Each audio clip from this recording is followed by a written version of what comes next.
Here we go, y'all. Welcome to another installment of Heads Up. It's your host, Chico DeManuel. Ain't shit changed. Who we going up against today? I've been compiling some data and shit, and I feel like I found a suitable opponent for the madness that we're forced to ensue on a daily basis. And it's an ever growing demographic. It's Gen Z. So if you ain't hip with all the gens and all that, like Gen Z is like basically like the young people of today. Let's look that up and get something concrete on that fast, like from at least a Google perspective. Goo. Um, when is Gen Z? So yeah, people who were born between the ages of, born between the years of 1997 and 2012 are considered Gen Z. 81 to 96, millennials. 65 to 80 is Gen X, and the boomers, the baby boomers, or Generation Jones. Never heard that shit. That's from 55 to 64. So yeah, basically like people my mom's age are like in the boomer category. I know we've all heard the little phrase, oh, okay boomer, but Gen Z's got a lot of problem. I got a lot of videos to show in this segment. Hopefully I don't run my fucking mouth too much, but it's gonna be good. So I talked about this on the show before on the podcast. They got this shit they do called quiet quitting. And it's basically when a motherfucker shows up to work, but just like is just there in body and not in spirit. So it's like I'm gonna just basically show up and be a liability. So I found this courtesy of Fox News. They call it Gen Z the wasted generation. Let's look into quiet quitting and bare minimum Mondays, which is a product of this Gen Z shit, and then we'll talk about it a little bit. More than half of survey. Wrong one. We're gonna get to Matt Walsh in a second, but right now we need to play this. I came up with this thing for myself called Bare Minimum Monday that I've been doing for the past several weeks. A lazy girl job is something that you can basically quiet quit. The 9 to 5 schedule in general is crazy. Crazy. Gen Z and millennial workers sure challenged their bosses this past year. So how should employers respond in 2024? Ramsey Solutions career coach Ken Coleman joins us now. Ken is a father of two daughters, 18 and 22. I'm just going to reserve my own comments. How should parents and employers deal with this? Well, they need to understand that they've got to mentor and coach these young employees. It's not as simple as just they show up and they know what to do. And that's on the parents, by the way. So we parents have to be careful on what we say because we collectively have allowed this environment. But the key here is you're going to have to coach these younger employees more than you have any previous generation. Right. And that's leadership. So welcome to the game. And Ken, the thing is, a lot of these young Americans over the last 3 years have been under COVID rules where they've worked from home and stuff like that. The 4-day work week is probably going to be a thing. 4-day work week already is a thing. Since I'm no longer employed there, might as well say it. I was just working at Amazon, and the 4-day work week is great. 10 hours, 4 days a week. Even though I still picked up 2 days every fucking week, but like, yeah, that's great. Especially for people like these Gen Z crybabies who like want 3 days off just to spend all the money they just made working half of a 4-day work week. Like motherfuckers at Amazon, I swear I said this all the time. They show up to work just to tell their boss they're leaving early because they're bored.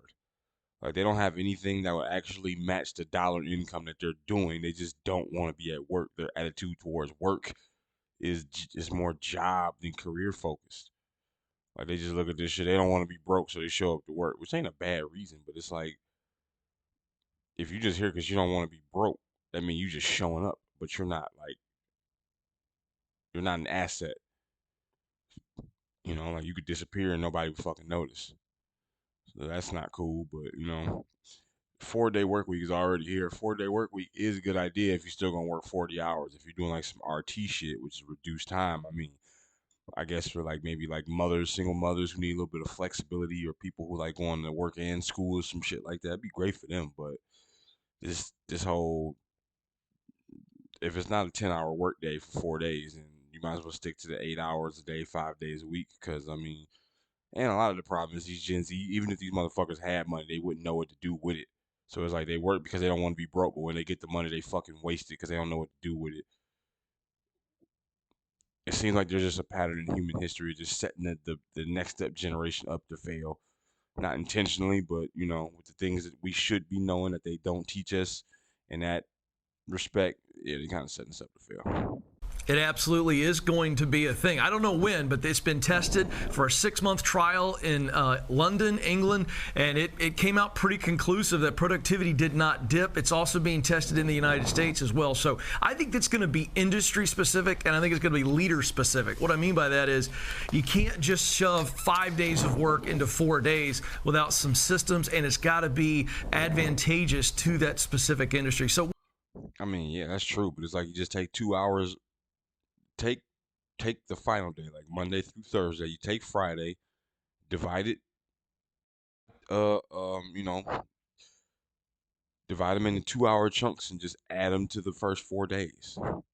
Simple. Like I think a lot of people could work around that. It's just, I know we set up on a Monday through Friday, and it wouldn't work for everything, but I don't think it's that hard to incorporate. we'll see how that develops. I mean, Ken, it's funny to watch those clips. It's funny, we watch the girl who's crying because she has to work Bare from minimum 9 to Monday. 5. Yeah, and this girl's talking about taking breaks and working, overextending yourself for minimal pay. And see, it's funny that these motherfuckers are talking about like bare minimum Mondays, because it's like if you have a day where you come in and you do the bare minimum, if you're that kind of employee, then every day is probably fucking bare minimum whatever day for you. Like Monday's nothing special. You just a bare minimum ass individual. You just a bare minimum motherfucker. That's what you are. I would say, oh, there's nothing wrong with that, but like that's the problem. Nothing's wrong with anything anymore. Like everybody gets a pass to do their self-destructive or destructive to people around us as behavior. Like so, it's like no, there is something wrong with that shit. You should not be that fucking lazy. Like to refuse a 9 to 5 schedule. If motherfuckers giving you 40 hours a week, who the fuck are you to refuse that shit? Like seriously, it's a real audacious thing. Like motherfuckers act like they shouldn't have to work for a wage. They just feel like everything should just fall out of the fucking sky for them. Or like, it should just be like you could just tell when a motherfucker like still living with their parents because it's like all like they don't have any money and they're not doing anything. Like you working just as much hours as me or close to it or something near it, but you just do not have money. Fucking why? I'll tell you why. Cause you ain't got no responsibilities yet. Like you might have a phone bill to pay, but like the shit just ain't got. Yeah, I sniff my armpit. Yeah, the shit just ain't got that hard yet for you. So we gonna segue over to the next little shit I got going on here. I'm pretty sure it's an article. 13 Gen Zers who refuse to work a 9 to 5 job share what they're doing instead. Now we're not. This is courtesy of BuzzFeed. We're not gonna read all of this, but we wanted to skim through this and just talk about what they're doing instead. If the fucking work week's too hectic, what's the alternative? So we've got the alternative here, and let's pull that shit up. So yeah, like I said, we're just gonna skim through this because I looked at this earlier, but this is what they're doing instead of working. I'm a musical director. I get to teach musical theater to a whole bunch of talented performers, both kids and adults. I have my fingers in a lot of musical pies, and I'm out of the house for a few hours each day here and there. It works really well because I don't think I would do well with a 9 to 5, and it also means our little pup isn't left alone too long. Emily W 4708096F9. Yeah, okay. So like, so you don't want to work as much because you got a dog and you don't think you would do well with a 9 to 5. Like, why not? Have you ever done one? Why are you counting yourself out before you get started? Like, why wouldn't you do well with a 9 to 5? Like, it's a fucking job. Like what you're doing now. Like, you have a start time and an end time. You just get the benefit of doing something that you particularly prefer. You don't have to have a job where the antithesis of what you want to do. I recently graduated to Maine. I'm moving to a new city in the same state I went to college in. I'll be working as an EMT. My job is 7 to 7, 3 days a week, and I'm really excited. So 36 hours a week. It's not bad. It's not a bad alternative. Very much a night owl. Like that's not a bad alternative. You should probably be working more hours. Like if you're a young person, like if you like 24, 25, up to like if you really got big aspirations, you need to be working minimum 50 hours a week, like somewhere between 50 and 65 hours a week.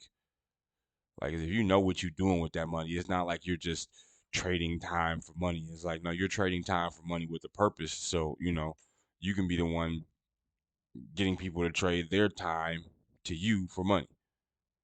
'Cause this is the shit Gen Z likes to complain about. Oh, they're billionaires, they're corporate, they're making away. Yeah, because they built the shit.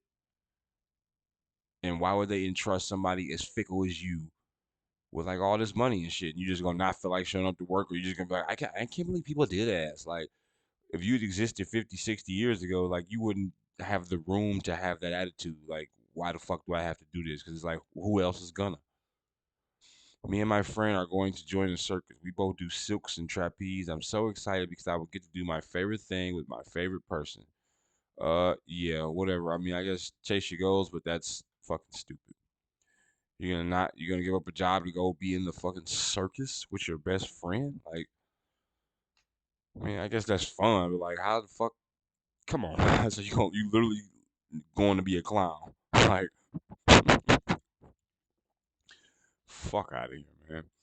I work at a market research call center, so I just sit at the computer and do surveys for different companies. I get to make my own schedule of the week as long as I schedule a minimum of 16 hours a week and a minimum of 4 hours for each day. So like, what the fuck? What? Okay, 4 hours each day. What are you doing with the other 12 hours, assuming you sleep at least 8? What are you doing with the other 12 hours of your day to where like you don't eventually catch up and accomplish that shit? Like you work 16 hours a week, so your paycheck is shit. I already know your paycheck shit. It's a couple $100. So you only work. I mean, I know you got the room to schedule yourself more, but what the fuck you gonna do with a 16-hour a week paycheck that's gonna justify like all the hours you left? I need the money, so I choose to work 30, 40 hours, but I'm off by 3 p.m. every day and I don't work weekends. I have so much time for myself or to hang out with friends. Like, yeah. I guess I don't have that many friends, so that shit I don't really give a fuck about that shit. I'd rather have some wealthy friends, not some bum ass friends that's just waiting to get off work every day so we can fucking hang out. No, I want some friends we can make money with. We can travel around and like fucking like, really live life. I just be sitting in a goddamn living room on a grunge couch smoking tail weed, like just taking all the tails we broke down and rolling a joint with that shit. Who wants to do that? Crocheting. It started as a way to keep my hands busy and make cute things for myself and my loved ones. Now I'm occasionally selling objects online for extra income and new yarn. It makes me happy to see others happy by stuffed unicorns with glittery eyes or squishy turtles. Yeah, but like, can you make a living off of that shit? Like crocheting with squishy turtles? Like that's a living? Like, how is that a fucking living? Like, how are you surviving off that shit? You just making enough money to buy more yarn and then what you call extra income? So, like, what's it extra to? Like, where's the base? And then how is this the bonus? Like, how is it extra income? If you're only making enough to just buy new yarn and make more yarn animals. Nah, I don't fucking buy into that shit. Like that's not. I work on ships carrying different types of bulk cargo. 6 weeks on, 6 weeks off. I'm a Gen Zer and I'm gonna be a pilot, but that's because my grandpa and my uncle were both pilots, and I was inspired by them. Wait, like how's that different? How's that? What was it? What was this headline? Misleading headline. 13 Gen Zers who refuse to work a 9 to 5 job share what they're doing instead. Like, if you're choosing to be a fucking pilot over a 9 to 5 job, that's great. Like, as long as they're not hiring for DEI, which the entire airline industry is, and if they're not hiring for DEI, they're completely shutting down airports to fucking host illegal migrants. But I digress. That's another topic. We'll go heads up against them very, very soon. But like this is the shit that they want to do as a pole. Like this is like fulfilling. My daughter's a hairstylist and dance instructor. She makes more in one day than I make in 2 days, and I went to college for two master's degrees. Yeah, but what she's gonna do when she's your age? She doesn't want to work now. And it's not like you want to work more as you get older. Like as you get older, you tend to need to plan for yourself because you're not going to be able to work at the same pace indefinitely. You will slow down eventually.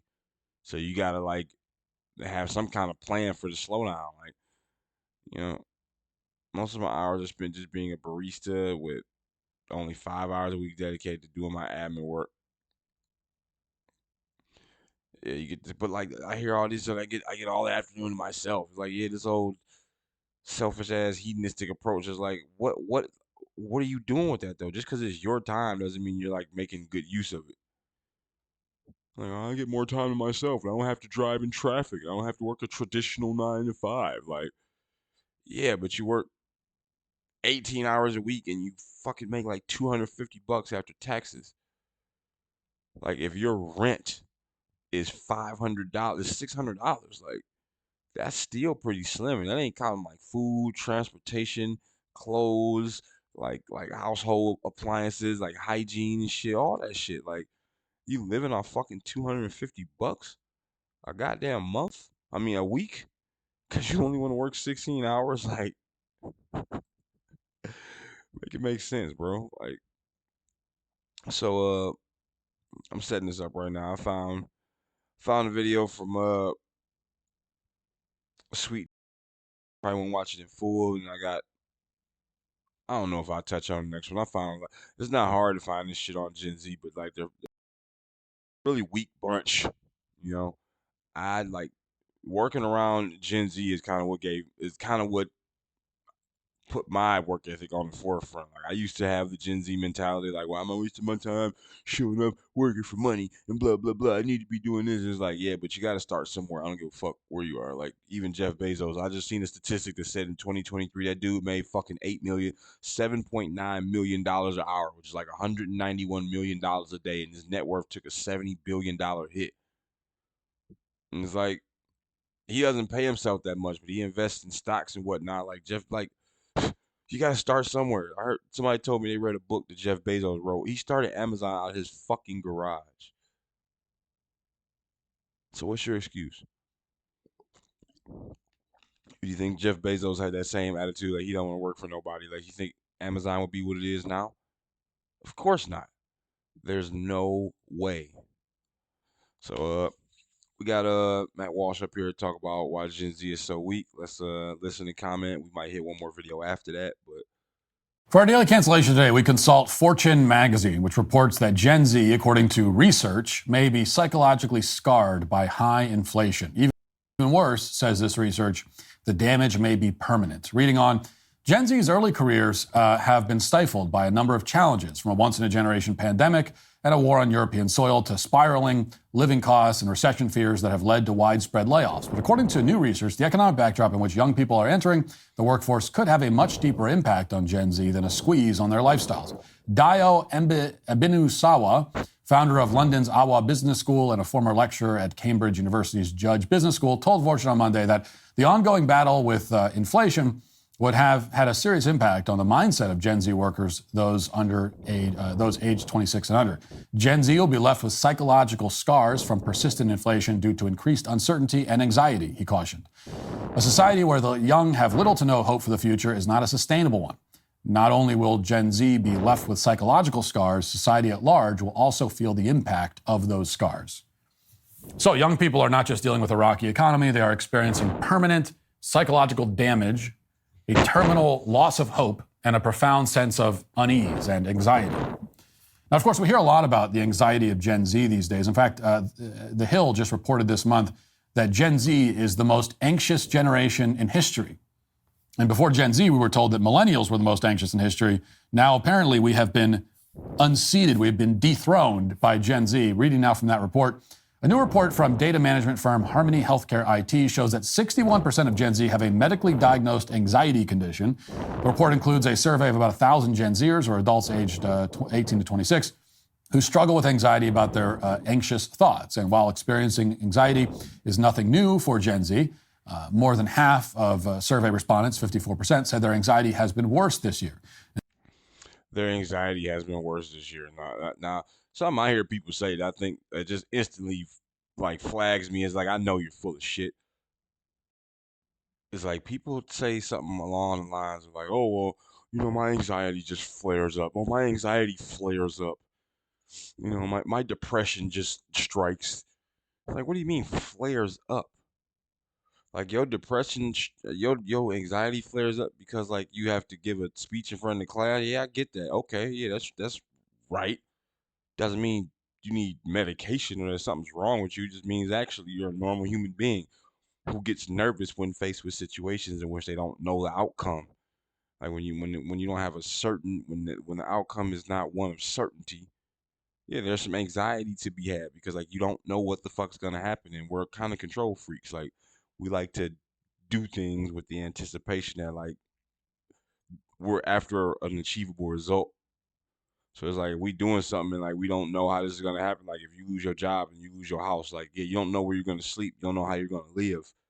So if yeah, from that mentality, it's like yeah, that could give you anxiety. Anxiety is justified. Like it's not about not being anxious though. Like that's not the solution. Like never be anxious or take pills because or get diagnosed with anxiety. Like you're a normal person, but you've been bullshitted by the system into thinking that every time you experience something that induces anxiety, that it must be remedied. Like and the remedy exists somewhere not within you. Like you need to take some pills or you need some divine intervention just to get through normal day-to-day stressful activities. Like life is stressful, shit's stressful. Like duh. But you can't just fucking tap out and just be like, oh my anxiety, oh I just can't function. It's like that's a fragile human being. Like what are you gonna do if a war breaks out?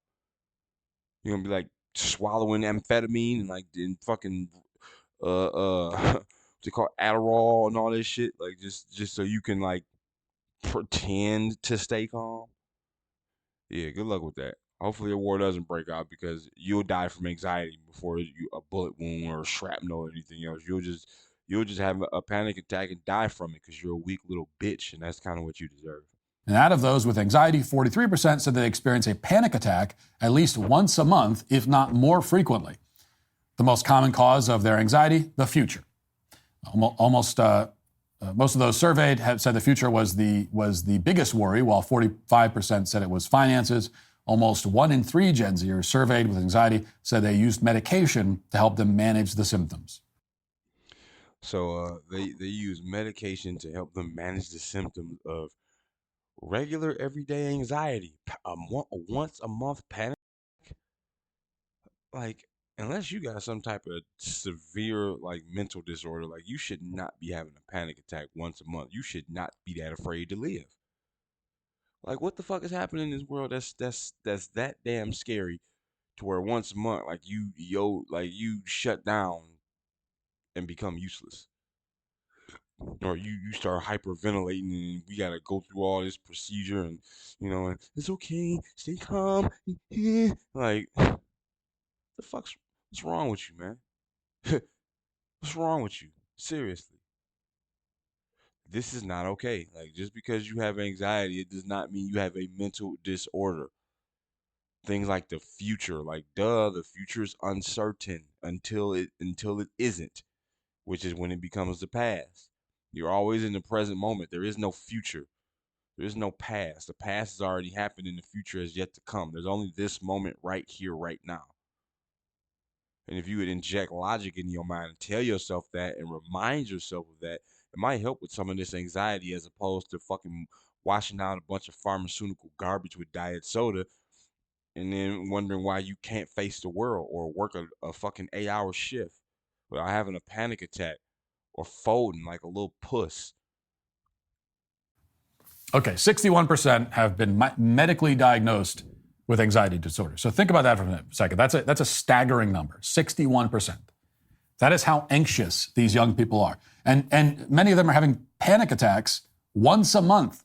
I don't even know what a panic attack is. But they're having them all the time. That's how anxious they are. It's how difficult their lives are, how terrible the situation that they find themselves in is. At least that's what we're supposed to believe anyway. And listen, there is no denying that the economy is in rough shape, right? Inflation is a major problem. The American dream is harder to attain for young people today than it was for boomers when they were this age. My parents' generation, they were able to trade like 2 pineapples and a bag of flour for a single-family home with a half acre of land. And I may be slightly exaggerating, but the point is that a certain lifestyle was much easier to establish and maintain only a few decades ago. There's no denying that. And beyond the economy, it's also true that our culture is in bad shape. The situation abroad is even more volatile, and so on. So there are challenges. There are difficult challenges. Nobody can pretend otherwise. That said, there is a real tendency to grossly exaggerate the difficulties that we face today. And it's not just Gen Z. In fact, I recently saw a viral meme that was doing the rounds on Twitter, and it has this whole woe is me shtick, except for millennials. And the meme shows Matthew McConaughey puffing on a cigarette with a shell-shocked look on his face, along with the caption, millennials living through Y2K, 9/11, a plague, 2 economic recessions, and a possible World War III before they turn 40. Now, it's true that some of those things were hard. On the other hand, if you're including Y2K on your list of generational traumas, then it's clear that you're really trying to pad the stats. Because Nah, I don't know, most Gen Zers probably don't remember Y2K, but like Y2K was like this thing that happened from 1999 to 2000. They hypothesized that like all the computers in the world was gonna shut down just like how the Mayans said, like the fucking world was gonna all of a sudden just gonna like end without notice, you know. So it's like it's just another one of those things where, and like I said, I can understand that being stressful, thinking that the entire fucking power grid and like internet and everything at that time is just gonna like just shut down and become nothing suddenly. But dog, that's life. That's life, man. Like there's really no situation to where like you are safeguarded from the fear of the unknown. Like there's never a situation where everything you get into is gonna be something that you're familiar with. That's not how you became the person you are today. How the fuck did you grow and develop and you only dealt with things that you understood? Like exclusively. How do you live life like that? It's ridiculous. It's a ridiculous concept. But like you said, I don't even know what a panic attack. I've never had a fucking panic attack. These motherfuckers having 12 panic attacks a year. It's like if you having a panic attack that often and you trying to diagnose like why it's happening and the list of reasons doesn't involve you at some point, then you need to just go ahead and have a heart attack and be done with it. Fuck panicking. Like panicking is literally the worst thing you can do in any situation. I've never heard somebody say, "Man, I'm glad I panicked. It got me out of that situation." So like if you panic to the point where you shut down and become a useless vegetable, redundant pile of atoms and fucking just if that's what you become, then I mean I just don't have any sympathy for you. Like you whatever happens as a result of your fragility is on you. Like deal with it. because Y2K is famous for being an occasion where literally nothing happened at all. As for the rest of it, some of it, 9/11 especially, also the government response to COVID, qualify as legitimately catastrophic. But if you take a couple of steps back, you can see that we have had it relatively easy by comparison. So consider, for example, that somebody born in 1910 would have, before retirement, lived through World War I, World War II, the Great Depression, the Spanish flu, the Cold War, the Korean War, the Vietnam War, and a presidential assassination. That's only a partial list. Somebody born a century before that would have experienced 2 wars, or more like 20 wars if you count all the Indian wars individually, before the Civil War, in which 2.5% of the country's population died. 2.5%, which is the equivalent of around 8 million American casualties today. So imagine like the entire population of Virginia dying a horrible death in the span of 4 years, and you get an idea of the devastation. So my point is not to downplay our struggles today. It's to put them into perspective and to make the point that every generation of human beings who've ever lived have faced turmoil and tragedy. This is the price of admission into the human species. It's a condition of existing on the planet. And in fact, it remains the case that most generations of humans, perhaps only with the exception of the baby boomers, who had it really easy, But everybody else, they have had, by any objective measure, a significantly more difficult time than us. Certainly they have us beat when it comes to economic hardship, war, disease.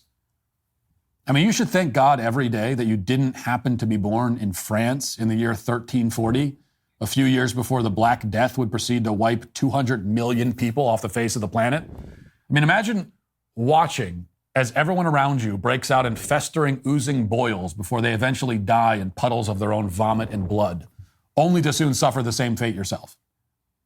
And then you'll get a pretty good idea of why you are, in many, many ways, incredibly blessed to have been born at a time when a bad cold is the only, quote, plague you've ever experienced. Our friends at Genucel have launched a new product called... Yeah, sorry, Matt, I gotta cut that plug out, but we'll listen a little bit more of this than, I think you get the idea. ...difficult and arduous and brutal than ours. That doesn't make our own sufferings illegitimate. It just means that we should have perspective. And part of having perspective is realizing that no matter how hard you think you have it, you essentially live like a Roman emperor compared to almost everyone who's ever existed on the planet, and even compared to most of the people who currently exist on the planet. And to touch on that a little bit, that extends out to the whole generational trauma nonsense, that trope that they like to beat you half to death with. Like, you suffer the trauma of your ancestors. It's like, yeah, from what I know of it. Like, I can, I can suffer it, kind of how I suffer when I watched The Green Mile. And when they electrocuted that dude and they didn't wet the fucking sponge, I can suffer it imaginatively, but I wasn't here. I wasn't there. Like, my life does not consist of the necessary struggle and heartache and trauma to relate to that on a personal level. Like, I can empathize. I get it. I can just from being homeless and shit. Like, I can imagine, like, if we weren't as civilized as we was today, like, you'd be a fucking mess. Like, you become an outskirt of society. Like, nobody would want to deal with you because you'd be a filthy, stinking, fucking nuisance, plaguing everybody, trying to, like, parasite your way up to a higher quality of life. Like, what the fuck? Where's that work? This is the best time to be alive, and it's like like I said, whenever you create more good, you create more evil. When you create more convenience and shortcuts per se, like, this is what people do when they don't have to spend their time working or doing other shit. They come up with dumbass ideas like this, and it just manifests into laziness. Like, take too much convenience takes intrinsically takes the purpose out of life. Like, you should still have to do something. Yeah, the convenience is nice. Like, we all need a little bit of convenience, but goddamn it, you should still have to do something. Or why even fucking get up out the bed? Like, why not just stay in the bed and eat and let bacteria grow on your heels and the back of your neck and shit, and just, become one with the mattress you living on till your last breath. Like, why not just do that? You got to get up and fucking do something. So then we have to ask, why is Gen Z so especially traumatized and psychologically scarred and anxiety-ridden? Sure, rent is too high, mortgages are too high, groceries are too expensive, but does that justify over half of an entire generation being diagnosed with an anxiety condition? Does that justify monthly panic attacks? Mm-hmm. Does that justify being dependent on psychiatric medicine to function? Like, it's not that bad, okay? It's just not. Now, those people in the past who endured hardship that Gen Z can't even begin to fathom, they didn't need anxiety medication. They had never heard of panic attacks either. Like, that didn't exist. Panic attacks are new. That didn't happen in the 1800s. Nobody was talking about panic attacks. So what's the problem?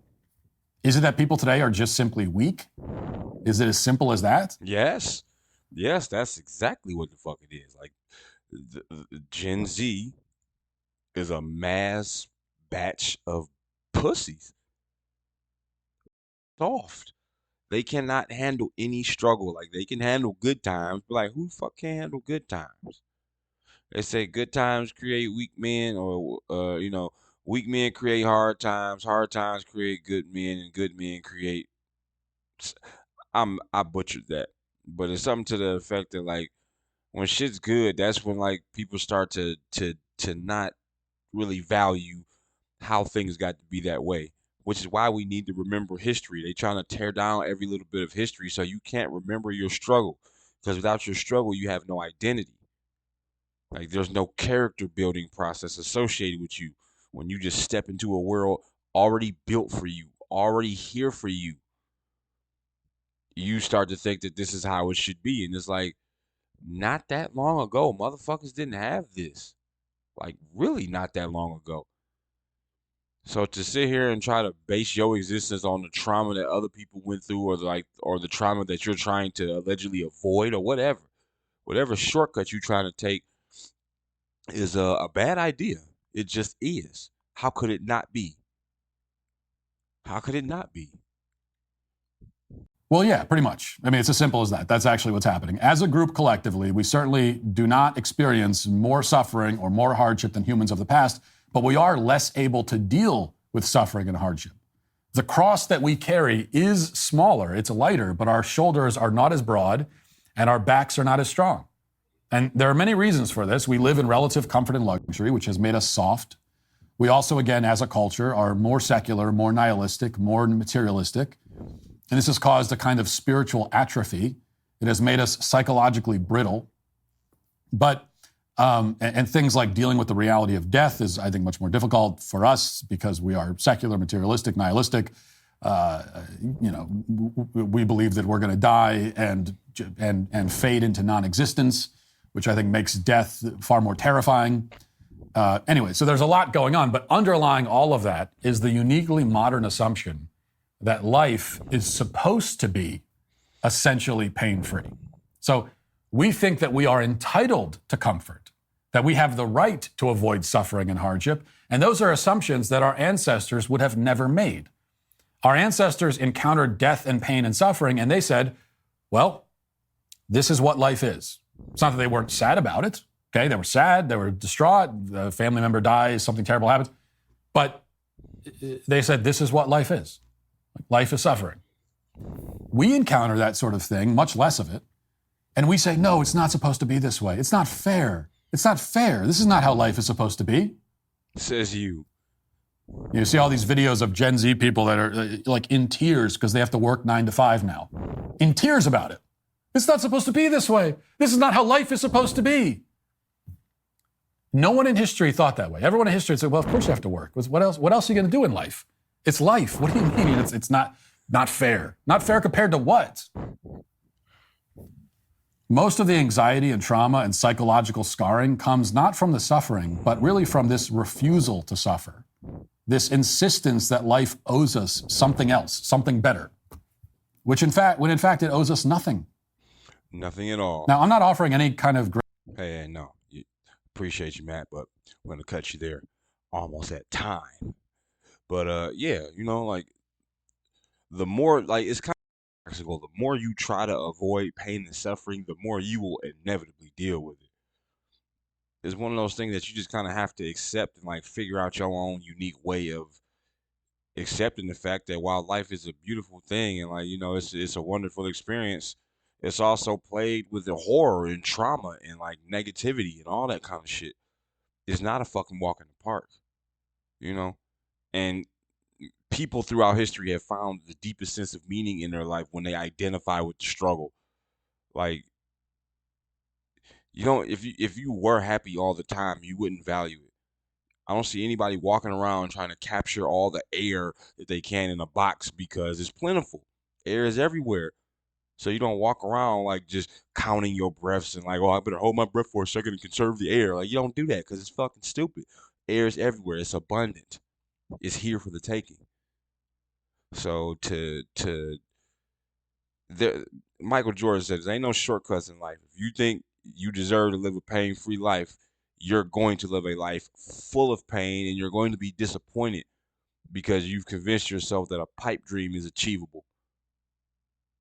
This is a problem with the Gen Z work ethic. That's why people only want to hire boomers. I just went to a job interview. He's like, yeah, I'd much rather hire like an older cat because these young people, they show up, they do all this shit, then don't show up to the first day, or They forgot they forgot a calculator in the backseat of their baby daddy's uncle cousin's pickup truck that's on halfway across the city, and they called 3 buses to get here. Now they got to go pick that up because their phone charger was in that bag and all this.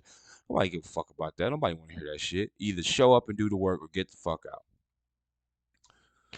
That's the problem with Gen Z, man. It's just we didn't entitle them, man.